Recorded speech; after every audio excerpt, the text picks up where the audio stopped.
ಓಂ ಶ್ರೀ ಗುರು ಸಿದ್ಧಲಿಂಗಾಯ ನಮಃ. ಸಮಸ್ತ ಟಿವಿಯ ವೀಕ್ಷಕ ಬಾಂಧವರಿಗೆಲ್ಲ ಚೈತ್ರ ಪೌರ್ಣಿಮೆಯ ಶುಭಾಶೀರ್ವಾದಗಳನ್ನು ತಿಳಿಸುತ್ತಾ ಈ ಚೈತ್ರ ಪೌರ್ಣಿಮೆಯ ಮಹತ್ವವನ್ನು ತಿಳಿಯೋಣ. ಏಕೆಂದರೆ ವರ್ಷದ ಆರಂಭದಲ್ಲಿ ನಡೀತಾ ಇರುವ ಪ್ರಥಮ ಪೌರ್ಣಿಮೆ ನಮಗೆಲ್ಲ ವಿಶೇಷವಾಗಿ ಈ ಚೈತ್ರ ಪೌರ್ಣಿಮೆಯ ಮಹತ್ವವೇನು, ಯಾಕೆ ಈ ಚೈತ್ರ ಪೌರ್ಣಿಮೆಗೆ ಇಷ್ಟೊಂದು ಮಹಾ ವಿಶೇಷಗಳಿದ್ದಾವೆ? ಈ ಚೈತ್ರ ಪೌರ್ಣಿಮೆಯಲ್ಲಿ ನಾವು ಯಾವ ದೇವತೆಯನ್ನು ಆರಾಧನೆಯನ್ನು ಮಾಡಿದರೆ ವಿಶೇಷವಾದ ಫಲಗಳನ್ನು ಹೊಂದಬಹುದು, ವಿಶೇಷವಾದ ಸಿದ್ಧಿಗಳನ್ನು ಪಡೆಯಬಹುದು. ಹೌದಲ್ಲ ವೀಕ್ಷಕರೇ? ಏಕೆಂದರೆ ನೋಡಿ, ಈ ಚೈತ್ರ ಮಾಸದಲ್ಲಿ ನಾವು ವಿಶೇಷವಾಗಿ ಚೈತ್ರ ನವರಾತ್ರಿಯನ್ನು ಮುಗಿಸಿದ್ದೀವಿ, ರಾಮನವಮಿಯನ್ನು ಮುಗಿಸಿದ್ದೀವಿ. ಲೋಕೋದ್ಧಾರಕನಾಗಿ ಪರಮ ಪುರುಷೋತ್ತಮ ಧರ್ಮದ ಸ್ವರೂಪನಾಗಿರುವ ಶ್ರೀರಾಮಚಂದ್ರನ ಜನ್ಮದಿನೋತ್ಸವವನ್ನು ಇದೇ ಚೈತ್ರ ಮಾಸದಲ್ಲಿ ಮಾಡಿ ನಾವು ಈ ಚೈತ್ರ ಪೌರ್ಣಿಮೆಗೆ ಬಂದಿದ್ದೀವಿ ಅಂತ ಮಹಾ ವಿಶೇಷವಾದ ಈ ಮಾಸದಲ್ಲಿ ಈ ಚೈತ್ರ ಪೌರ್ಣಿಮೆಯ ಮಹತ್ವವನ್ನು ತಿಳಿದುಕೊಳ್ಳೋರ ಜೊತೆಗೆ ಏನಪ್ಪ ಇದರ ವಿಶೇಷ ಅಂತಂದರೆ, ರಾಮನೆಲ್ಲೋ ಹನುಮ ಅಲ್ಲೇ, ಹನುಮ ಎಲ್ಲೋ ರಾಮನಲ್ಲೇ. ಹೀಗಾಗಿ ನೋಡಿ, ಎಂಥ ಭಗವಂತ ಮತ್ತು ಭಕ್ತರ ಸಮ್ಮಿಲನ, ಅಂತಹ ಮಹತ್ವ ಚತುರ್ಯುಗ ಮೂರ್ತಿಗಳಾಗಿ ಆ ಸ್ವಾಮಿ ವೀರಾಂಜನೇಯ ಆವಿರ್ಭವಿಸಿದ ಶುಭ ದಿನವೇ ಈ ಚೈತ್ರ ಪೌರ್ಣಿಮೆ. ಬನ್ನಿ, ಈ ಚೈತ್ರ ಪೌರ್ಣಿಮೆಯಲ್ಲಿ ನಾವು ಯಾವ ದೇವತೆಯ ಜೊತೆಯಲ್ಲಿ ಆರಾಧನೆಯನ್ನು ಮಾಡಿ ಎಂತಹ ಸಿದ್ಧಿಯನ್ನು ಪಡೆಯೋದರ ಜೊತೆಯಲ್ಲಿ ಶನಿವಾರ ಹಸ್ತ ನಕ್ಷತ್ರದ 2ನೇ ಪಾದದಲ್ಲಿ ನಡೀತಾ ಇರುವ ಈ ಚೈತ್ರ ಪೌರ್ಣಿಮೆಯ ಮಹತ್ವವನ್ನು ತಿಳಿಯುವುದರ ಜೊತೆಯಲ್ಲಿ ಈ ಆಂಜನೇಯ ಸ್ವಾಮಿಯ ಆವಿರ್ಭವಿಸಿದ ಈ ಜನ್ಮ ದಿನೋತ್ಸವವನ್ನು ಯಾವ ರೀತಿಯಿಂದ ನಾವು ಆಚರಿಸಿ ಸಿದ್ಧಿಯನ್ನು ಪಡೆಯಬಹುದು ಎಲ್ಲವನ್ನ ವಿಸ್ತಾರವಾಗಿ ತಿಳಿದುಕೊಳ್ಳೋಣ. ಇದೇ ಚೈತ್ರ ಪೌರ್ಣಿಮೆ 12ನೇ ತಾರೀಕು ಏಪ್ರಿಲ್ 2025 ಮುಂಜಾನೆ 3:21 ಪ್ರಾರಂಭವಾಗಿ 13ನೇ ತಾರೀಕು ಏಪ್ರಿಲ್ 2025 ಮುಂಜಾನೆ 5:51 ಈ ಚೈತ್ರ ಪೌರ್ಣಿಮೆಯ ಮುಕ್ತಾಯಗೊಳ್ಳಲಿದೆ. ಹೀಗಾಗಿ ಪೌರ್ಣಿಮೆಯನ್ನು ಆಚರಿಸುವರು 12ನೇ ತಾರೀಕು ಏಪ್ರಿಲ್ನಂದು ಆಚರಿಸುವುದು ಸಕಲ ಶುಭಪ್ರದವಾಗಿದೆ. ಹಸ್ತ ನಕ್ಷತ್ರದ 2ನೇ ಪಾದ ಕುಂಭಲಗ್ನದಲ್ಲಿ ಈ ಚೈತ್ರ ಪೌರ್ಣಿಮೆ ನಡೀತಾ ಇದ್ದರಿಂದ ಯಾರ್ಯಾರಿಗೆ ಶನಿ ದೋಷಗಳು ಇದಾವು, ಅಷ್ಟಮ ಶನಿಯ ದೋಷ, 7.5 ದೋಷಗಳು, ಪಂಚಮ ಶನಿಯ ದೋಷಗಳು ಯಾರಿಗೆ ಇದ್ರೂ ಸಹಿತನೂ ಅವರೆಲ್ಲರೂ ಸಹ ಈ ದಿನ ನಾವು ಕೆಲವೊಂದು ಸುಲಭ ಪರಿಹಾರಗಳನ್ನು ತಿಳಿಸ್ತಾ ಇದ್ದೀನಿ. ಇದನ್ನು ಸರಳವಾಗಿ ಮಾಡೋದರಿಂದ ವಿಶೇಷವಾಗಿ ಆ ಭಗವಂತ ಕರುಣಾಮಯಿಯಾದ ಶನೇಶ್ವರನ ಅನುಗ್ರಹದ ಜೊತೆಯಲ್ಲಿ ವೀರಾಂಜನೇಯನ ಅನುಗ್ರಹವೂ ಸಹ ನಿಮಗೆ ದೊರೀತಾ ಹೋಗುತ್ತೆ ವೀಕ್ಷಕರೇ. ಚೈತ್ರ ಪೌರ್ಣಿಮೆಯಲ್ಲಿ ನಾವು ವಿಶೇಷವಾಗಿ ಮನೆಯಲ್ಲೆಲ್ಲ ಶುದ್ಧಿಯನ್ನು ಗೋಮಯದಿಂದ ಮತ್ತು ಗೋಮೂತ್ರದಿಂದ ಶುದ್ಧೀಕರಣಗೊಳಿಸಿ ಪಚ್ಚ ಕರ್ಪೂರಾದಿಗಳಿಂದ ಮತ್ತೆ ಪುನಃ ಶುದ್ಧವನ್ನು ಮಾಡಬೇಕಂತೆ. ಕಾರಣ ಚೈತ್ರ ಪೌರ್ಣಿಮೆಯಲ್ಲಿ ನಾವು ಯಾರನ್ನ ಆರಾಧನೆಯನ್ನು ಮಾಡಬೇಕು ಅಂತಂದರೆ ಸಾಕ್ಷಾತ್ ಮಹಾಲಕ್ಷ್ಮಿ ಸ್ವರೂಪಿಯಾದ ಲಲಿತಾ ತ್ರಿಪುರ ಸುಂದರಿಯನ್ನು ನಾವು ಆರಾಧನೆಯನ್ನು ಮಾಡಬೇಕಂತೆ. ಮತ್ತು ಯಾರು ಸತ್ಯನಾರಾಯಣನ ಪೂಜೆಯನ್ನು ಮಾಡ್ತಿರೋ ಈ ದಿನವೇ ಪ್ರಶಸ್ತವಾಗಿದೆ. ಈ ಚೈತ್ರ ಪೌರ್ಣಿಮೆಯಲ್ಲಿ ಉಪವಾಸವಿದ್ದು ಶುದ್ಧ ಮನಸ್ಸಿನಿಂದ ಸತ್ಯನಾರಾಯಣನ ವ್ರತ ಪೂಜಾದಿಗಳನ್ನು ಮಾಡುವುದರಿಂದ ಸಾಕ್ಷಾತ್ ಶ್ರೀಮನ್ನಾರಾಯಣನ ಅನುಗ್ರಹ ಸಕಲ ಕುಟುಂಬದ ಮೇಲೂ ಸಹ ಉಂಟಾಗ್ತಾ ಹೋಗುತ್ತೆ. ಆದ್ದರಿಂದ ಮನೆಯ ಪ್ರಶುದ್ಧವಾಗಿ ಬೆಳಗಿನ ಜಾವದಲ್ಲಿ ಬ್ರಾಹ್ಮಿ ಮುಹೂರ್ತದಲ್ಲಿ ಶುದ್ಧೀಕರಣಗೊಳಿಸಿ ಮನೆಯ ಮುಂದೆ ತಳಿರು ತೋರಣಗಳಿಂದ ಅಲಂಕಾರವನ್ನು ಮಾಡಿ ಗೋಮಯದಿಂದ 2 ವಿನಾಯಕನ ವಿಗ್ರಹಗಳನ್ನು ಮಾಡಿ ಹೊಸ್ಸಿಲಿನ ಬಳಿನಲ್ಲಿ ಇಟ್ಟು ಪೂಜೆಯನ್ನು ಮಾಡಿ, ಇದರಿಂದ ಮನೆಯೊಳಗೆ ಎಂತಹ ದುಷ್ಟದ ಶಕ್ತಿಗಳ ಕಾಡಾಟ ಇದ್ರೂ ಸಹ ಅದು ಪರಿಹಾರ ಆಗ್ತಾ ಹೋಗುತ್ತೆ. ಏಕೆಂದರೆ ಸಕಲ ಸಿದ್ಧಿಗಳನ್ನು ಅನುಗ್ರಹಿಸುವುದು ದಶಮಹಾವಿದ್ಯೆಯಲ್ಲಿ ಮತ್ತು ಅನೇಕ ತಾಂತ್ರಿಕ ಶಾಸ್ತ್ರಗಳಲ್ಲಿ ಹೇಳಿದೆ. ಈ ಚೈತ್ರ ಪೌರ್ಣಿಮೆಗೆ ಒಂದು ವಿಶೇಷವಾದ ಶಕ್ತಿ ಇದೆ. ಈ ದಿನ ದಶಮಹಾವಿದ್ಯೆಯಲ್ಲಿ ಶ್ರೀಚಕ್ರಾರ್ಚನೆ ಮತ್ತು ಖಡ್ಗಮಾಲಾ ಸ್ತೋತ್ರದಿಂದ ಶ್ರೀ ಲಲಿತಾಂಬಿಕೆ ತ್ರಿಪುರಾಂಬಿಕೆಯನ್ನು ನಾವು ಆರಾಧನೆಯನ್ನು ಮಾಡುವುದರಿಂದ ವಿಶೇಷವಾದ ಸಿದ್ಧಿ ಸಾಧನಗಳನ್ನು ಪಡೆಯಬಹುದಾಗಿದೆ. ಯಾರು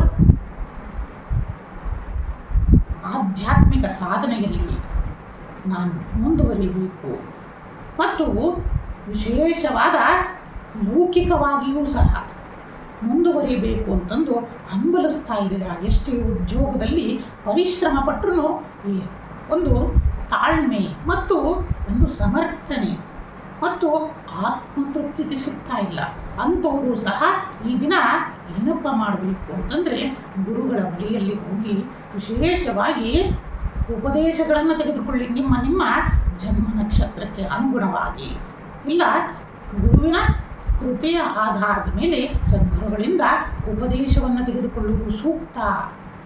ವಿಶೇಷವಾದ ದಿನ ಈ ದಿನ.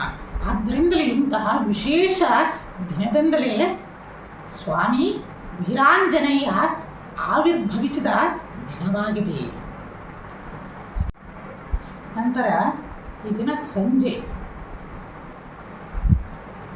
ಏನಪ್ಪ ಅಂತಂದರೆ ಮನೆಯನ್ನು ಶುದ್ಧೀಕರಣಗೊಳಿಸಿ ಮನೆಯ ಮುಂಭಾಗಿಲಿನಲ್ಲಿ ವಿಶೇಷವಾಗಿ ಪಂಚದಳದ ರಂಗವಲ್ಲಿಯನ್ನು ಬರಿಬೇಕು. ಪಂಚದಳದ ರಂಗವಲ್ಲಿಯನ್ನು ಬರೆದು ಮಧ್ಯದಲ್ಲಿ ಹಸಿರು ಬಣ್ಣವನ್ನು ತುಂಬಿ ಅಲ್ಲಿ ತುಪ್ಪದ ದೀಪವನ್ನು ಬೆಳಗಿ ಮತ್ತು ಮೊಸರನ್ನು ನೈವೇದ್ಯವಾಗಿರುವುದರಿಂದ ಪಿತೃದೇವತೆಗಳು ತೃಪ್ತಿಯಾಗ್ತಾ ಹೋಗ್ತಾರೆ. ಏಕೆಂದರೆ ವಿಶೇಷವಾಗಿ ಚೈತ್ರ ಪೌರ್ಣಿಮೆಯ ಮಹಾಶಕ್ತಿ ನೋಡಿ ಶನಿವಾರ ಬಂದಿರೋದ್ರಿಂದ ಪಿತೃದೇವತೆಗಳಿಗೆ ಯಾರಿಗೆ ಜಾತಕದಲ್ಲಿ ಪಿತೃದೋಷಾದಿಗಳು ಇರ್ತವೆ ಆ ದಿನ ಇವರೆಲ್ಲರೂ ಸಹ ಈ ದೋಷದ ಪರಿಹಾರವನ್ನು ಮಾಡೋದರಿಂದ ಜಾತಕದಲ್ಲಿರುವ ದೋಷಗಳು ಕಡಿಮೆ ಆಗ್ತಾ ಹೋಗ್ತವೆ ವೀಕ್ಷಕರೇ. ಮತ್ತು ಈ ದಿನ ನಾವು ಮಾಡುವ ಪ್ರತಿಯೊಂದು ಪೂಜಾ ಕಾರ್ಯಗಳಿರಲಿ, ಅನ್ನದಾನಾದಿಗಳಿರಲಿ, ಗೋಪೂಜೆಗಳು ಮತ್ತು ಪಿತೃತರ್ಪಣಾದಿಗಳನ್ನು ಮಾಡುವುದರಿಂದ ಮತ್ತು ಪುಣ್ಯ ನದಿಗಳ ಸ್ನಾನ, ಸಮುದ್ರ ಸ್ನಾನಾದಿಗಳಿಂದ ವಿಶೇಷವಾದ ಪುಣ್ಯ ಫಲ ಪ್ರಾಪ್ತಿಯಾಗ್ತಾ ಹೋಗುತ್ತೆ. ಅದರೊಳಗೂ ಶನಿವಾರ ಬಂದಿರೋದ್ರಿಂದ ಸಮುದ್ರ ಸ್ನಾನವನ್ನು ಮಾಡುವುದು ಮತ್ತು ನದಿಗಳ ಸಂಗಮ ತೀರದಲ್ಲಿ ಸ್ನಾನವನ್ನು ಮಾಡುವುದರಿಂದ ವಿಶೇಷವಾದ ಪರಮಾತ್ಮನ ಕೃಪೆ ಉಂಟಾಗ್ತಾ ಹೋಗುತ್ತೆ. ನಿಮ್ಮ ಕುಲದೇವರುಗಳ ಅನುಗ್ರಹ ಉಂಟಾಗ್ತಾ ಹೋಗುತ್ತೆ ಈ ದಿನ ಮಾಡೋದರಿಂದ. ಮತ್ತು ಈ ದಿನ ಸಂಜೆ ಯಾರು ಸಾಧನೆಯನ್ನು ಮಾಡಬೇಕು ಮತ್ತು ಹಣಕಾಸಿನ ಸಮಸ್ಯೆಗಳು, ಋಣಬಾಧೆಗಳು ಹೆಚ್ಚಾಗ್ತಾ ಹೋಗ್ತಾ ಇದೆ, ಎಷ್ಟೇ ಕಾರ್ಯಗಳನ್ನು ಕೈಗೊಂಡರೂ ಸಹ ಕೈಗೂಡ್ತಾ ಇಲ್ಲ ಅನ್ನೋರು ಈ ದಿನ ಕೆಂಪು ವಸ್ತ್ರವನ್ನು ತೊಟ್ಟು ಗುರುಗಳ ಅನುಗ್ರಹವನ್ನು ಪಡೆದು ಸಂಜೆ ಬಿಲ್ವದಿಂದ ಶ್ರೀ ಲಲಿತಾ ತ್ರಿಪುರ ಸುಂದರಿಯನ್ನು ಅರ್ಚನೆಯನ್ನು ಮಾಡಿ ಸಾಧ್ಯವಾದಷ್ಟು ಲಲಿತಾ ಸಹಸ್ರನಾಮಾದಿಗಳನ್ನು ಪಠಣೆಯನ್ನು ಮಾಡುವುದು, ಲಲಿತಾ ಅಷ್ಟೋತ್ತರಗಳನ್ನು ಪಠಣೆಯನ್ನು ಮಾಡುವುದು ಮತ್ತು ಕುಮಾರಿಯರ ಪೂಜೆಯನ್ನು ಮಾಡಿ ಕುಮಾರಿಯರ ಅನುಗ್ರಹವನ್ನು ಪಡೆಯುವುದರಿಂದ ವಿಶೇಷವಾದ ಪುಣ್ಯ ಫಲಗಳನ್ನು ಪಡಿತಾ ಹೋಗ್ತೀರಾ. ಯಾರು ಶುದ್ಧ ಮನಸ್ಸಿನಿಂದ ಈ ದಿನ ಗುರುವಿನ ಮಂತ್ರೋಪದೇಶವನ್ನು ಕೈಗೊಂಡು ಗುರು ಆಜ್ಞಾ ಪರಿಪಾಲಕರಾಗಿ ಈ ದಿನ ನೀವುಗಳು ಲಲಿತಾಂಬಿಕೆಯನ್ನು ಆರಾಧನೆಯನ್ನು ಮಾಡಿದ್ದೇ ಆದರೆ ಖಂಡಿತ ಅವಳು ದರ್ಶನ ನೀಡ್ತಾಳೆ ವೀಕ್ಷಕರೇ. ಇಂಥ ಎಷ್ಟೋ ಅನುಭವಗಳನ್ನು ನಮ್ಮ ಶಿಷ್ಯರು ಹೇಳಿಕೊಂಡಿದ್ದಾರೆ ಮತ್ತು ಅಂತಹ ಅನುಭವಗಳನ್ನು ಅನುಭವಿಸ್ತಾ ಇದ್ದಾರೆ ತಾಯಿ ದರ್ಶನದಿಂದ. ಹೀಗಾಗಿ ನೀವುಗಳೂ ಸಹ ಈ ದಿನ ಗುರುಗಳ ಅನುಗ್ರಹವನ್ನು ಪಡೆದು ತಾಯಿ ಲಲಿತಾಂಬಿಕೆಯ ಆರಾಧನೆಯನ್ನು ಮಾಡುವುದು ಸೂಕ್ತ. ಮತ್ತೆ ಬನ್ನಿ ವೀಕ್ಷಕರೇ, ಈ ದಿನ ವಿಶೇಷವಾಗಿ ಹನುಮ ಜಯಂತಿ. ಈ ಹನುಮ ಜಯಂತಿ ಬಗ್ಗೆ ತಿಳಿದುಕೊಳ್ಳೋಣ. ಈಗೀಗ ನಾವು ನೋಡ್ತಾ ಇದ್ದೀವಿ ಡಿಸೆಂಬರ್ ಮಾಸದಲ್ಲಿ ಅನೇಕ ಕಡೆಯಲ್ಲಿ ಹನುಮ ಜಯಂತಿ ಅಂತಂದೇಳಿ ಇದನ್ನು ಮಾಡ್ತಾ ಇದ್ದಾರೆ. ಅದು ತಪ್ಪು ವೀಕ್ಷಕರೇ. ಯಾಕಂದರೆ ಇದರಿಂದ ನಮಗೆ ಸನಾತನ ಧರ್ಮದ ಮೇಲೆ ಬಿಟ್ಟು ಬೀಳುತ್ತೆ. ಯಾಕಂದರೆ ನಾವೇನೇ ಒಂದು ಆಚರಣೆಯನ್ನು ಮಾಡಬೇಕು ಅಂತಂದರೂ ನಮ್ಮ ವೇದ ಶ್ರುತಿ ಸ್ಮೃತಿ ಪುರಾಣಗಳು ಆಧಾರ ಆಗಿರ್ತವೆ. ಹೀಗಾಗಿ ವಾಲ್ಮೀಕಿ ರಾಮಾಯಣದಲ್ಲಿ ಉಲ್ಲೇಖ ಇದೆ, ಚೈತ್ರ ಮಾಸದ ಪೌರ್ಣಿಮೆ ಎಂದು ಸಾಕ್ಷಾತ್ ಶ್ರೀರಾಮದೂತ ವೀರಾಂಜನೇಯ ಅವತಾರವನ್ನು ಮಾಡ್ತಾರೆ. ನಾವು ಡಿಸೆಂಬರ್ ತಿಂಗಳಿನಲ್ಲಿ ಮಾಡೋ ಇದು ಹನುಮದ್ವ್ರತ. ಹನುಮದ್ವ್ರತ ಇದು ಹನುಮ ಜಯಂತಿ ವೀಕ್ಷಕರೇ. ಆದಷ್ಟು ಇನ್ನು ಮುಂದಿನ ದಿನಗಳಲ್ಲಿ ಇದನ್ನು ಸರಿ ಮಾಡಿಕೊಳ್ಳೋಣ. ಚೈತ್ರ ಮಾಸದಲ್ಲಿ ಹನುಮ ಜಯಂತಿ. ಹಾಗಾಗಿ ಈ ದಿನ ಏನು ಮಾಡಬೇಕು? ಏಕೆಂದರೆ ತಾಂತ್ರಿಕ ರೀತಿಯಿಂದ ಶ್ರೀ ವೀರಾಂಜನೇಯ ಸಾಧನೆ ಅಂತಂದೇ ಬರುತ್ತೆ. ಇಂತಹ ವೀರಾಂಜನೇಯ ಸಾಧನೆಯನ್ನು ಮಾಡುವವರು ಗುರುಗಳಿಂದ ಮಂತ್ರೋಪದೇಶವನ್ನು ತೆಗೆದುಕೊಳ್ಳಬೇಕು. ವೀರಾಂಜನೇಯ ಸಾಧನೆಯನ್ನು ಮಾಡುವುದರಿಂದ ಅನುಗ್ರಹ ಏನು? ವೀರಾಂಜನೇಯ ಅನುಗ್ರಹ ಮಾಡಿದರೆ ಸಾಕು, ಸಕಲ ಲೋಕಗಳನ್ನು ಗೆಲ್ಲುವ ಶಕ್ತಿ ನಿಮ್ಮದಾಗುತ್ತೆ. ಎಂತಹ ಜಾತಕದಲ್ಲಿ ದೋಷಗಳಿದ್ರೂ ಸಹ ಪರಿಹಾರ ಉಂಟಾಗ್ತಾ ಹೋಗುತ್ತೆ ವೀಕ್ಷಕರೇ. ಯಾಕಂದರೆ ಹನುಮನೊಲಿದರೆ ಅಷ್ಟಸಿದ್ಧಿಗಳು ಅಂತಂದು ಅನೇಕ ನಮ್ಮ ಇಂದಿನ ಗುರುಗಳು ಆ ಹನುಮನನ್ನು ಕೊಂಡಾಡಿದ್ದಾರೆ. ಹನುಮ ಅಷ್ಟಸಿದ್ಧಿದಾತ. ಹೀಗಾಗಿ ಹನುಮನನ್ನು ಶುದ್ಧ ಮನಸ್ಸಿನಿಂದ ಭಕ್ತಿಯಿಂದ ಆರಾಧನೆಯನ್ನು ಮಾಡಿದರೆ ನಿಮ್ಮ ಕಾರ್ಯಗಳು ನಿರ್ವಿಘ್ನವಾಗಿ ನಡೀತಾ ಹೋಗ್ತವೆ. ಕಾರ್ಯದಲ್ಲಿ ಯಶಸ್ಸನ್ನು ಕೊಡ್ತಾ ಹೋಗ್ತಾನೆ. ನೋಡಿ, ಹನುಮ ಇದ್ದಲ್ಲಿ ಆ ಕಾರ್ಯಗಳು ಮಂಗಳವಾಗಿ ಮುಗಿಯುತ್ತಂತೆ. ಇಡೀ ನಮ್ಮ ರಾಮಾಯಣ ಮಂಗಳಕರವಾಗಿ ಮುಗಿಬೇಕಾಗಿತ್ತಂದರೆ ಹನುಮ ಬರಬೇಕಾಗಿತ್ತು. ಹೀಗಾಗಿ ರಾಮಾಯಣ ಮಂಗಳಕರವಾಗಿ ಮುಗಿತು. ಇಂತಹ ಹನುಮನ ದರ್ಶನ ಸ್ಪರ್ಶನ, ಅವನ ಪೂಜೆ, ಅವನ ನಾಮಸ್ಮರಣೆಯಿಂದಲೇ ನಮ್ಮ ಎಷ್ಟೋ ಜನ್ಮಗಳ ಪಾಪಗಳು ಸಹ ಕ್ಷಣ ಮಾತ್ರದಲ್ಲಿ ದೂರಾಗ್ತಾ ಹೋಗುತ್ತೆ. ಇಂತಹ ಏಕಂತಂದರೆ ಹನುಮ ಅಂತಂದ್ರೇ ಅವನು ರುದ್ರಾಂಶ ಆಗ್ತಾನೆ, ರುದ್ರಾವತಾರಿಯಾಗಿರ್ತಾನೆ. ಇಂತಹ ರುದ್ರಾವತಾರಿ ಹೆಂಗಾದ ಅಂತಂದು ನಮ್ಮ ಅನೇಕ ಹಿಂದಿನ ಗುರುಗಳು ತಾಳೆಗರಿ ಗ್ರಂಥದಲ್ಲಿ ಬರೆದಿರುವ ಒಂದು ರೋಚಕದ ಪ್ರಸಂಗವನ್ನು ನಿಮ್ಮ ಬಳಿನಲ್ಲಿ ತಿಳಿಸ್ತೀನಿ. ಬನ್ನಿ ವೀಕ್ಷಕರೇ, ಎಂತಹ ರೋಚಕ ಇದೆ. ಅವನು ರುದ್ರಾಂಶ ಅನ್ನೋದಕ್ಕೆ ಸಾಕ್ಷಿ. ಮತ್ತು ಇಲ್ಲಿ ರಾಮ, ಇಲ್ಲಿ ಹನುಮ. ನೋಡಿ, ಹರಿಹರರ ಸಂಗಮವನ್ನು ತೋರಿಸ್ತಾ ಇದೆ. ನಾವುಗಳು ಕೆಲವೊಬ್ಬರು ಹರಿಯೇ ಹೆಚ್ಚು, ಹರನೇ ಹೆಚ್ಚು, ಇಲ್ಲಿ ವಿಷ್ಣು ಹೆಚ್ಚು, ಇಲ್ಲಿ ಶಿವ ಹೆಚ್ಚು ಅಂತಂದು ನಾವುಗಳು ಜಂಜಾಟದಲ್ಲಿ ಬಿದ್ದೀವಿ. ಆದರೆ ಇದರ ಬಗ್ಗೆ ಒಂದು ಪ್ರಸಂಗವನ್ನು ನಮ್ಮ ಕಾಲಜ್ಞಾನದ ಒಂದು ತಾಳೆಗರಿನಲ್ಲಿ ನಮ್ಮ ಹಿಂದಿನ ಗುರುಗಳು ಬರೆದಿಟ್ಟಿರುವ ಪ್ರಸಂಗವನ್ನು ತಿಳಿಸ್ತೀನಿ ಬನ್ನಿ. ಕೃತಯುಗದಲ್ಲಿ ಹಿಂದೆ ಶ್ರೀಮನ್ನಾರಾಯಣ ಶಿವನನ್ನ ಆರಾಧನೆಯನ್ನ ಮಾಡ್ತಾನೆ. ಒಂದು ವಿಶೇಷವಾದ ಕಾರ್ಯಕ್ಕೋಸ್ಕರ, ದುಷ್ಟ ಶಿಕ್ಷೆಗಾಗಿ, ಶಿಷ್ಟ ಜನರ ರಕ್ಷಣೆಗಾಗಿ, ದೇವತೆಗಳ ರಕ್ಷಣೆಗೋಸ್ಕರ ಶಿವನ ಅನುಷ್ಠಾನವನ್ನು ಕೈಗೊಂಡು ಒಂದು ನಿಯಮವನ್ನು ತೆಗೆದುಕೊಳ್ತಾರೆ. ಒಂದು ಮಹಾಮಂಡಲ ಕಾಲ ಶಿವನನ್ನು ಸಹಸ್ರ ಕಮಲಗಳಿಂದ, ಕಮಲದ ಹೂವಿನಿಂದ ಅರ್ಚನೆಯನ್ನು ಮಾಡ್ತೀನಿ ಅನ್ನೋ ಒಂದು ನಿಯಮವನ್ನು ರೂಪಿಸಿಕೊಂಡು ಆ ಮಂಡಲ ಪೂಜೆಯನ್ನು ನೆರವೇರಿಸ್ತಾ ಹೋಗ್ತಾರೆ. ಆ ದಿನ ಕೊನೆಯ ದಿನ ಆಗಿರುತ್ತೆ ಮಂಡಲ ಪೂಜೆಯದು. ಆ ಮಂಡಲ ಪೂಜೆಯ ಕೊನೆಯ ದಿನ ಆ ಸಹಸ್ರ ಅಂದರೆ 1000 ಕಮಲಗಳನ್ನು ತೆಗೆದುಕೊಂಡು ಬಂದು ಶಿವನ ಸಹಸ್ರ ನಾಮಾವಳಿಗಳಿಂದ ಶಿವನನ್ನ ಆರಾಧನೆಯನ್ನು ಶ್ರೀ ವಿಷ್ಣು ಭಗವಾನ್ ಮಾಡ್ತಾ ಇರ್ತಾರೆ ಶ್ರದ್ಧಾ ಭಕ್ತಿಯಿಂದ. ಆ ಭಕ್ತಿಯನ್ನು ಪರೀಕ್ಷೆಯನ್ನು ಮಾಡೋಕ್ಕೋಸ್ಕರನೇ ಶಿವ ಒಂದು ಕಮಲವನ್ನು ತಾನು ಗೊತ್ತಾಗದ ರೀತಿಯಲ್ಲಿ ಎತ್ಕೊಳ್ತಾರೆ. ಹೀಗೆ ಆ ಅರ್ಚನೆಯನ್ನು ಮಾಡ್ತಾ ಇರಬೇಕಾದ್ರೆ 999 ಕಮಲಗಳನ್ನು ಅರ್ಪಣೆಯನ್ನು ಮಾಡ್ತಾರೆ. ಒಂದು ಕಮಲ ಸಿಗ್ತಾ ಇಲ್ಲ. ಆಗ ವಿಷ್ಣು ಭಗವಾನ್ ಮನಸ್ಸಿನಲ್ಲಿ ಕಳವಳವನ್ನು ಪಡ್ತಾರೆ. ಈ ದಿನ ನನ್ನ ಪೂಜೆ ಮುಗಿತಾ ಇದೆ, ಅಂದರೆ ಮುಗಿಲಿಕ್ಕೆ ಮುಹೂರ್ತ ಬರ್ತಾ ಇದೆ, ಶುಭ ಮುಹೂರ್ತ. ಮತ್ತೆ ನಾನು ಹೋಗಿ ಆ ಕಮಲವನ್ನು ಸಂಗ್ರಹಿಸಿ ಬರುವಷ್ಟರೊಳಗೆ ಈ ಮುಹೂರ್ತ ಮೀರಿ ಹೋಗಿಬಿಡುತ್ತೆ. ಎಲ್ಲೋ ನನ್ನ ಪೂಜೆಯಲ್ಲಿ ಲೋಪ ಉಂಟಾಗಿದೆಯಲ್ಲ ಅಂತಂದು ಶ್ರದ್ಧಾ ಭಕ್ತಿಯಿಂದ ನೋಡಿ, ಇಡೀ ಜಗತ್ಪಾಲಕನಾದ ಆ ವಿಷ್ಣು ಭಗವಾನ್ ತನ್ನ ಕಣ್ಣಿಂದ ಅಶ್ರುತರ್ಪಣವನ್ನು ಹಾಕ್ತಾರೆ. ನನ್ನಿಂದ ಏನೋ ಲೋಪ ಆಗಿದೆ, ಆದ್ದರಿಂದ ಶಿವ ಇಷ್ಟೊಂದು ಪೂಜೆನಲ್ಲಿ ನನಗೆ ಲೋಪಗಳು ಉಂಟಾಗ್ತಾ ಇದೆ ಅಂತಂದು ಹತ್ತು ತನ್ನ ನಿರ್ಮಲವಾದ ಭಕ್ತಿಯಿಂದ ಕೇಳಿಕೊಂಡು ಒಂದನ್ನು ಯೋಚನೆಯನ್ನು ಮಾಡ್ತಾರೆ. ಹೇ ಶಂಕರ, ನೀನು ನನ್ನನ್ನು ಎಷ್ಟೋ ಸತಿ ಕಮಲ ನಯನ ಅಂತಂದೇಳಿ ನಿನ್ನ ಬಾಯಿಂದನೇ ಕರೆದಿದೀಯಾ. ಆ ಒಂದು ಕಾರಣಕ್ಕೋಸ್ಕರ ನನ್ನ ಈ ಒಂದು ಕಮಲ ಅಂದರೆ ಕಮಲದಂಥ ಈ ಕಣ್ಣನ್ನೇ ನಿನಗೆ ಅರ್ಪಣೆಯನ್ನು ಮಾಡ್ತೀನಿ ಅಂತಂದೇಳಿ ಒಂದು ಕಣ್ಣನ್ನು ತೆಗೆದು ಶಿವಲಿಂಗಕ್ಕೆ ಅರ್ಪಣೆಯನ್ನು ಮಾಡ್ತಾರೆ. ಅಂದರೆ ಇದು ಕಮಲದ ಸಮಾನವಾಗಿರೋದ್ರಿಂದ ಈ ಕಣ್ಣನ್ನೇ ನಿನಗೆ ಅರ್ಪಣೆಯನ್ನು ಮಾಡ್ತೀನಿ ಅಂತಂದು ನೋಡಿ. ಬೇಡರೆ ಕಣ್ಣಪ್ಪನಿಗಿಂತಲೂ ಮುಂಚೆಗೆ ಕಣ್ಣನ್ನು ಅರ್ಪಣೆಯನ್ನು ಮಾಡಿದ್ದು ಭಗವಾನ್ ವಿಷ್ಣು. ಆ ಪ್ರಸಂಗದಲ್ಲಿ ಆ ಶಿವಪಾರ್ವತಿಯರು ಅದನ್ನು ನೋಡಿ ತಾವುಗಳು ಸಹ ಕಣ್ಣಲ್ಲಿ ಆನಂದ ಬಾಷ್ಪವನ್ನು ಬರೆಸಿಕೊಂಡು ಕೈಲಾಸದಿಂದ ಎದ್ದು ಓಡಿ ಬರ್ತಾನೆ.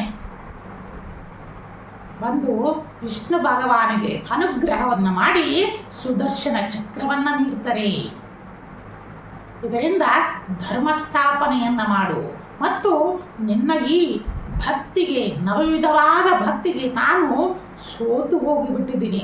ನಾನು ಏನು ನಿನಗೆ ಕೊಡಬೇಕು ಅನ್ನೋದು ನನಗೆ ಗೊತ್ತಾಗ್ತಾ ಇಲ್ಲ, ನೀನೇ ಕೇಳು ಅಂತಂದು ಹೇಳ್ತಾರೆ. ಆದರೆ ಭಗವಾನ್ ವಿಷ್ಣು ಹೇಳ್ತಾರೆ, ಸದಾ ನಿನ್ನ ಅನುಗ್ರಹ ಇರಲಿ. ಆದರೆ ಶಿವನಿಗೆ ಏನಾದರೂ ನೀಡ್ದಲೇ ಇತ್ತಂದರೆ ಸಮಾಧಾನ ಆಗಲಿಲ್ಲ. ಆಗ ಹೇಳ್ತಾರೆ, ನಿನ್ನ ಇಷ್ಟು ಸೇವೆಯಿಂದ ನಾನು ತೃಪ್ತಿಯಾಗಿದ್ದೀನಿ, ಇಂತಹ ಋಣವನ್ನು ನಾನು ತೀರಿಸಬೇಕಲ್ಲ. ಆದ್ದರಿಂದ ಮುಂದಿನ ತ್ರೇತಾಯುಗದಲ್ಲಿ ನೀನು ರಾಮಚಂದ್ರನಾಗಿ ಅವತರಿಸಿದಾಗ ನನ್ನ ಒಂದು ಅಂಶ ನಿನ್ನ ಸೇವೆಗೋಸ್ಕರನೇ ನಾನು ಹೇಳ್ತೀನಿ. ಆ ನವವಿಧವಾದ ಭಕ್ತಿಯನ್ನು ಇಡೀ ಲೋಕಕ್ಕೆ ನಾನು ತೋರಿಸ್ತೀನಿ. ಅಂದರೆ ಈ ಭಕ್ತಿಯಲ್ಲಿ ಹೇಗೆ ಇರಬೇಕು ಅನ್ನೋದನ್ನ ಅಂತಂದು ಈ ಕಾರಣಕ್ಕೋಸ್ಕರನೇ ತ್ರೇತಾಯುಗದಲ್ಲಿ ರಾಮಚಂದ್ರನ ಸೇವೆಗೋಸ್ಕರ ಮತ್ತು ಧರ್ಮದ ಸ್ಥಾಪನೆಗೋಸ್ಕರ ವಿಶೇಷವಾಗಿ ನಂಬಿ ಬಂದ ಭಕ್ತರನ್ನ ಉದ್ಧರಿಸೋದಕ್ಕೋಸ್ಕರ ಇಡೀ ಚತುರ್ಯುಗದಲ್ಲೂ ಸಹ ಸಕಲ ಭಕ್ತರನ್ನ ಕೊರಿತಾ ಇರುವ ಶ್ರೀ ವೀರಾಂಜನೇಯನ ಮೂರ್ತಿಯಾಗಿ ರುದ್ರಾಂಶ ರೂಪದಲ್ಲಿ ಸಾಕ್ಷಾತ್ ಶಿವನೇ ಅವತಾರವನ್ನ ತಾಳಿದ ದಿನವೇ ಈ ಚೈತ್ರ ಪೌರ್ಣಮಿಯಾಗಿದೆ.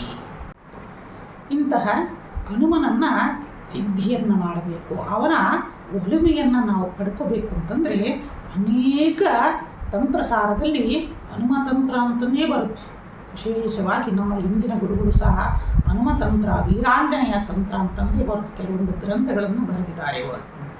ಇಂಥ ಇದರೊಳಗೆ ಈಗಿನ ಇದರೊಳಗೆ ಅನೇಕ ರೀತಿಯಿಂದ ಕೆಲವೊಂದು ಮಂತ್ರಗಳನ್ನು ಮಾರ್ಪಾಡನ್ನು ಮಾಡಿ ಕೆಲವೊಂದು ತಿಳಿಸ್ತಾ ಹೋಗ್ತಾರೆ. ಆದರೆ ವೀಕ್ಷಕರೇ, ಶಿಷ್ಯವರ್ಗರೇ, ಒಂದು ತಿಳ್ಕೊಳ್ಳಿ, ಅನೇಕ ಸನಾತನ ಪರಂಪರೆಯಲ್ಲಿ ವೇದ ಮಾರ್ಗವಾಗಿ ಯಾವ ಮಂತ್ರಗಳು ಬಂದಿರುತ್ತೋ ಅಂತಹ ಮಂತ್ರಗಳನ್ನು ಪಠಣೆಯನ್ನು ಮಾಡುವುದರಿಂದ ವಿಶೇಷವಾದ ಸಿದ್ಧಿಯನ್ನು ಪಡಿತಾ ಹೋಗ್ತೀರಾ. ಅದರೊಳಗೂ ಈ ಹನುಮ ಮಂತ್ರ ಮಹಾಕಲಿಯುಗದಲ್ಲೂ ಸಹ ಅನುಗ್ರಹವನ್ನು ಕೊಡುವಂಥದ್ದು, ಸಕಲ ಸಿದ್ಧಿಗಳನ್ನು ಕೊಡುವಂತಹದ್ದು. ಹೀಗಾಗಿ ಹನುಮ ಮಂತ್ರನ ಉಪದೇಶವನ್ನು ತೆಗೆದುಕೊಂಡವರು ಸಹ ಗುರುಗಳಿಂದ ಆ ಮೂಲ ಮಂತ್ರಗಳನ್ನು ಉಪದೇಶವನ್ನು ತೆಗೆದುಕೊಳ್ಳುವುದು ಒಳಿತು. ಇನ್ನು ಹನುಮನಿಗೆ ನಿಮ್ಮ ಕಾರ್ಯಸಿದ್ಧಿ ಆಗಲಿ ಮತ್ತು ಸಕಲ ದೋಷಗಳು ಪರಿಹಾರ ಆಗಲಿ ಅಂತಂದು ಸ್ವಾಮಿಗೆ ಈ ವೀಳ್ಯದೆಲೆಯ ಮಾಲೆಯನ್ನು ಸಹ ಆ ಹನುಮನಿಗೆ ನೀವು ಹಾಕಬಹುದು ಮತ್ತು ಉದ್ದಿನ ವಡೆಯನ್ನು ಸಹ ಸಮರ್ಪಣೆಯನ್ನು ಹನುಮನಿಗೆ ಮಾಡುವುದರಿಂದ ಕೆಲವೊಂದು ರಾಹು ದೋಷಗಳು, ಜಾತಕದಲ್ಲಿ ಉಂಟಾಗಿರುವ ರಾಹು ದೋಷಗಳು ಸಹ ನಿವಾರಣೆ ಆಗ್ತಾ ಹೋಗುತ್ತೆ. ಇನ್ನು ಯಾವ ಮಕ್ಕಳು ಚಂಡಿ ಹಿಡಿತಾ ಇರ್ತಾರೆ, ಎಷ್ಟೇ ಓದಿದ್ರೂ ಮೇಧಾಶಕ್ತಿ ಸ್ಮರಣಶಕ್ತಿ ಉಂಟಾಗ್ತಾ ಇಲ್ಲ ಅಂತನ್ನೋರು ಸಹ ಆ ದಿನ ಗುರುಗಳನ್ನು ಕೇಳಿ ಆ ಮಂತ್ರವನ್ನು ತೆಗೆದುಕೊಂಡು ಆ ಮಂತ್ರಗಳನ್ನು ಈ ದಿನ ಸಿದ್ಧಿಯನ್ನು ಮಾಡುವುದರಿಂದ ಚೈತ್ರ ಪೌರ್ಣಿಮೆಯಲ್ಲಿ ವಿಶೇಷವಾದ ಅನುಗ್ರಹವನ್ನು ಶ್ರೀ ವೀರಾಂಜನೇಯ ಅನುಗ್ರಹಿಸ್ತಾ ಹೋಗ್ತಾರೆ. ಆದಷ್ಟು ಹನುಮಾನ್ ಚಾಲೀಸನ್ನ ಪಠಣೆಯನ್ನು ಮಾಡುವುದು, ರಾಮಾರ್ಚನೆಯನ್ನು ಮಾಡುವುದು, ಶ್ರೀರಾಮ ಪೂಜೆಯನ್ನು ಮಾಡಿ ಹನುಮನನ್ನ ಪ್ರಾರ್ಥನೆಯನ್ನು ಮಾಡುವುದರಿಂದ ಶೀಘ್ರವಾಗಿ ಕ್ಷಿಪ್ರ ಹನುಮಾನ್ ಅಂತಂದೇ ತಂತ್ರ ಇದೆ. ಕ್ಷಿಪ್ರ ಹನುಮಾನನ ಬೇಗ ಅನುಗ್ರಹವನ್ನು ಉಂಟು ಮಾಡ್ತಾ ಹೋಗ್ತಾನೆ. ಇಂತಹ ತಂತ್ರಗಳನ್ನು ಸಹ ವಿಶೇಷವಾಗಿ ನೀವು ಆಚರಣೆಯನ್ನು ಮಾಡಿ. ಮತ್ತು ಸಂಜೆ ಕೂಷ್ಮಾಂಡ ದೀಪಗಳನ್ನು ಮನೆಯ ಮುಂದೆಗಡೆ ಬೆಳಗುವುದರಿಂದ, ಏಕೆಂದರೆ ಶನಿವಾರ ಹುಣ್ಣಿಮೆ ಬಂದಿರೋದ್ರಿಂದ ಮನೆ ಮೇಲೆ ಎಂತಹ ದುಷ್ಟರ ಕಣ್ಣುಗಳು ಇದ್ದರೂ ಸಹ ಎಲ್ಲದೂ ಪರಿಹಾರ ಆಗಿ ಸಕಲ ಸನ್ಮಂಗಳನ್ನು ಹನುಮ ಇರಲಿ ಮತ್ತು ಲಲಿತಾ ತ್ರಿಪುರಂಬಿಕೆ ನಿಮಗೆ ಸಕಲ ಸನ್ಮಂಗಳನ್ನು ಉಂಟು ಮಾಡ್ತಾ ಹೋಗ್ತವೆ. ವೀಕ್ಷಕರೇ, ಕ್ಷಿಪ್ರ ಹನುಮಾನ್ ತಂತ್ರದಲ್ಲಿ ಕೆಲವೊಂದು ತಿಳಿಸಿದ್ದಾರೆ. ಹನುಮನ ಗುಣಗಳನ್ನು ನಾವುಗಳು ರೂಢಿಯನ್ನು ಮಾಡ್ಕೋಬೇಕಂತೆ. ಏಕೆಂದರೆ ನಾವು ಪೂಜೆಯಲ್ಲಿ ವಿಶೇಷವಾಗಿ ನಾನಾ ತರಹದ ಹೂಗಳನ್ನು ನಾವು ಸಮರ್ಪಣೆಯನ್ನು ಮಾಡ್ತೀವಿ, ಹೌದಲ್ಲ ವೀಕ್ಷಕರೇ, ಪೂಜೆ ಇದ್ದಾಗ. ಆದರೆ ಹನುಮ ನೋಡಿ ಎಂತಹ ಭಕ್ತಿ ಅಂತಂದರೆ ತನ್ನನ್ನು ತಾನೇ ಹೂವಾಗಿ ಶ್ರೀರಾಮಚರಣಕ್ಕೆ ಅರ್ಪಣೆಯನ್ನು ಮಾಡಿಕೊಂಡವನು. ಅಂತಹ ಭಕ್ತಿಯನ್ನು ನಾವುಗಳು ಅಳವಡಿಸಿಕೊಂಡಾಗ ಮಾತ್ರ ಹನುಮನ ವಿಶೇಷ ಅನುಗ್ರಹ ನಮ್ಮ ಮೇಲೆ ಉಂಟಾಗ್ತಾ ಹೋಗುತ್ತೆ. ನಾವು ಎಷ್ಟೇ ತಂತ್ರಗಳನ್ನು ಮಾಡಲಿ ಹನುಮನಿಗೋಸ್ಕರ, ಆದರೆ ಈ ತಂತ್ರಗಳನ್ನು ಆ ಒಂದು ಕಾರಣಕ್ಕೋಸ್ಕರನೇ ನಾನು ನಿಮಗೆ ತಿಳಿಸಿದ್ದು ಗುರುಗಳ ಬಳಿಯಲ್ಲಿ ಹೋಗಿ ಉಪದೇಶವನ್ನು ತೆಗೆದುಕೊಳ್ಳಿ ಅಂತಂದು. ಇವೆಲ್ಲವೂ ನಾವು ಮೈಗೂಡಿಸ್ಕೋಬೇಕು. ಏಕೆಂದರೆ ಮಂತ್ರಗಳನ್ನು ಪಠಣೆಯನ್ನು ಮಾಡುವುದಕ್ಕಿಂತ ಮುಂಚೆ ನಮ್ಮ ದೇಹ ಆ ಮಂತ್ರಗಳ ಆಕರ್ಷಣೆಗೆ ಒಳಪಡಬೇಕು. ಆಗ ಮಾತ್ರ ನಮಗೆ ಸಿದ್ಧಿಗಳು ಉಂಟಾಗಲಿಕ್ಕೆ ಸಾಧ್ಯ, ಹೌದಲ್ಲ. ನೋಡಿ, ಹನುಮಾಂದ್ರನೇ ಎಂತಹ ತತ್ವಗಳಿಂದ ಕೂಡಿದಾನೆ. ನಮ್ಮ ಕಾಲಜ್ಞಾನದಲ್ಲಿ ಅವರು ಬರೆದಿರೋ ಇದನ್ನ ಶಾಂತತೆ, ಸೌಮ್ಯತೆ, ಮೌನ, ಶಾಂತತೆ, ಸೌಮ್ಯತೆ, ಮೌನ, ಸ್ವಯಂ ಸಂಯಮ ಮತ್ತು ಶುದ್ಧತೆಯನ್ನು ಒಳಗೊಂಡಿರೋನು. ಇಂತಹ ಹನುಮನ ಅನುಗ್ರಹ ನಮ್ಮ ಮೇಲೆ ಆಗಬೇಕು ಅಂತಂದರೆ ಇಂತಹ ಗುಣಗಳನ್ನು ಸಹ ನಾವುಗಳು ಅಳವಡಿಸಿಕೊಳ್ತಾ ಹೋಗಬೇಕು. ಆಗ ಮಾತ್ರ ಆ ಹನುಮನ ಪರಿಪೂರ್ಣ ಅನುಗ್ರಹವನ್ನು ನಾವು ಪಡಿತಾ ಹೋಗ್ತೀವಿ. ನೋಡಿ, ಅಂತಹ ರಾಮದೂತನ ವಿಶೇಷ ಅನುಗ್ರಹ ನಮಗೂ ಸಹ ಉಂಟಾಗಲಿ ಅಂತಂದೇಳಿ ಇಡೀ ಲೋಕದ ಕ್ಷೇಮಕ್ಕೋಸ್ಕರ, ಇಡೀ ನಮ್ಮ ರೈತಾಪಿ ವರ್ಗರ ಅನುಕೂಲಕ್ಕೋಸ್ಕರ ನಾಳೆ ಶ್ರೀಮಠದಲ್ಲಿ ವಿಶೇಷವಾಗಿ ಪವಮಾನ ಹೋಮವನ್ನು ಸಹ ಹಮ್ಮಿಕೊಳ್ಳಲಾಗಿದೆ. ಈ ಸಮಯದಲ್ಲಿ ಆ ವೀರಾಂಜನೇಯನ ಅನುಗ್ರಹ ಸಕಲ ಭಕ್ತಾದಿಗಳ ಮೇಲೆ ಉಂಟಾಗಲಿ. ಇಡೀ ನಾಡಿನಾದ್ಯಂತ ಒಳ್ಳೆಯ ಮಳೆ ಬೆಳೆಗಳೂ ಸಹ ಉಂಟಾಗ್ತಾ ಬರಲಿ ಅನ್ನೋ ಒಂದು ಉದ್ದೇಶದಿಂದ ನಂತರ ವಿಶೇಷವಾಗಿ ಈ ಚೈತ್ರ ಪೌರ್ಣಿಮೆಯಲ್ಲಿ ಸಂಜೆ ದೀಪಾರಾಧನೆಯನ್ನು ಮಾಡಬೇಕು. ತಾಯಿ ಲಲಿತಾಂಬಿಕೆಗೆ ಮಹಾಲಕ್ಷ್ಮಿಯ ರೂಪದಲ್ಲಿ ಇರ್ತಾಳೆ. ಇಂತಹ ಮಹಾಲಕ್ಷ್ಮಿಗೆ ನಾವು ದೀಪಗಳನ್ನು ಬೆಳಗುವುದರಿಂದ ವಿಶೇಷ ಅನುಗ್ರಹವನ್ನು ಪಡಿತಾ ಹೋಗ್ತೀವಿ. ಈ 12 ರಾಶಿಯವರು ಸಹ ಎಷ್ಟು ದೀಪಗಳನ್ನು ಬೆಳಗಬೇಕು ಅನ್ನೋದನ್ನ ಬನ್ನಿ ತಿಳಿಸ್ಕೊಳ್ಳೋಣ. ಇನ್ನು ಈ ಚೈತ್ರ ಪೌರ್ಣಿಮೆಯಲ್ಲಿ ಲಲಿತಾ ತ್ರಿಪುರ ಸುಂದರಿಯ ಮತ್ತು ವಿಶೇಷವಾಗಿ ವೀರಾಂಜನೇಯನ ಅನುಗ್ರಹ ಉಂಟಾಗಬೇಕು ಅಂತಂದರೆ ಪ್ರತಿಯೊಬ್ಬರೂ ಈ 12 ರಾಶಿಯವರು ಸಹ ಈ ದಿನ ಸಂಜೆ ನಿಮ್ಮ ಮನೆಯಲ್ಲಿ ಸರಳವಾಗಿ ಎಲ್ಲ ಗ್ರಹ ದೋಷಗಳ ನಿವಾರಣೆಗೆ ಏನಪ್ಪ ಮಾಡಬೇಕು, ಇಡೀ ಎಲ್ಲ ಗ್ರಹ ದೋಷಗಳು ಎಲ್ಲ ಸರಿ ಆಗಬೇಕು ಅಂತಂದರೆ ಮೊದಲನೆಯದು ಮೇಷರಾಶಿಯವರು ಕೊಬ್ಬರಿ ಎಣ್ಣೆಯ 5 ದೀಪಗಳನ್ನು ಬೆಳಗುವುದು ಮತ್ತು ಹನುಮನ ಪ್ರಾರ್ಥನೆಯನ್ನು ಮಾಡುವುದರಿಂದ ವಿಶೇಷವಾದ ಅನುಗ್ರಹವನ್ನು ಪಡಿತಾ ಹೋಗ್ತೀರಾ.